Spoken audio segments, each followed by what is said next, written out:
Hey guys, Jordan Mauriello with CRITICALSTART here, Senior Vice President of Managed Services. Today I have with me Michael Balboni, President of Redland Strategies, former Senator, Assemblyman, and advisor to Homeland Security.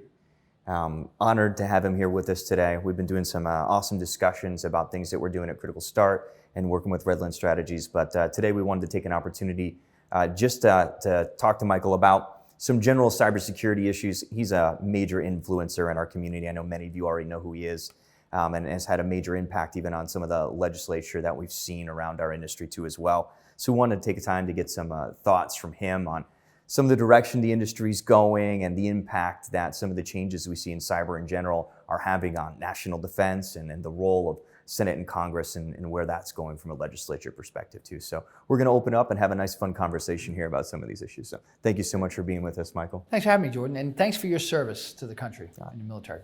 Thank you very much, sir. I appreciate your support. We haven't even necessarily decided what to protect. And one of the things that I see even as a consultant and doing CISO work for organizations is going in, the first question we're always asking is, what are the crown jewels? Right. What do you need to protect? Right? What's important to your business? What constitutes reputational damage or breach for you as a company? And you start with that question, and I think often from a national defense perspective that we're not properly gathering the data on what that answer is. I don't think we necessarily know exactly what things are the most important to us, right? We look at the defense systems themselves and we look at DoD, right? And we say, okay, well, here are our military assets. Let's protect those vehemently, right? But what about the supporting infrastructure?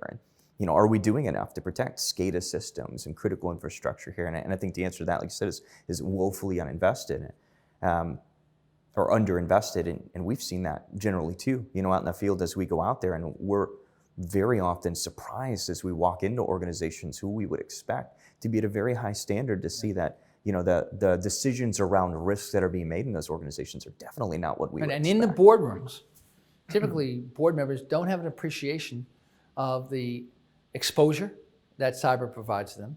They may have a pretty good understanding of what the regulatory requirements are, but they're not in the weeds as to what steps are being done every day to make sure that their network is safe and operational. And a lot of times they believe that there's a mission of the corporation, mission of the board, and that's what you drive to.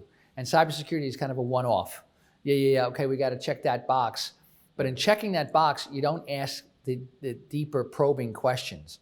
And that's because it's frankly just too complex.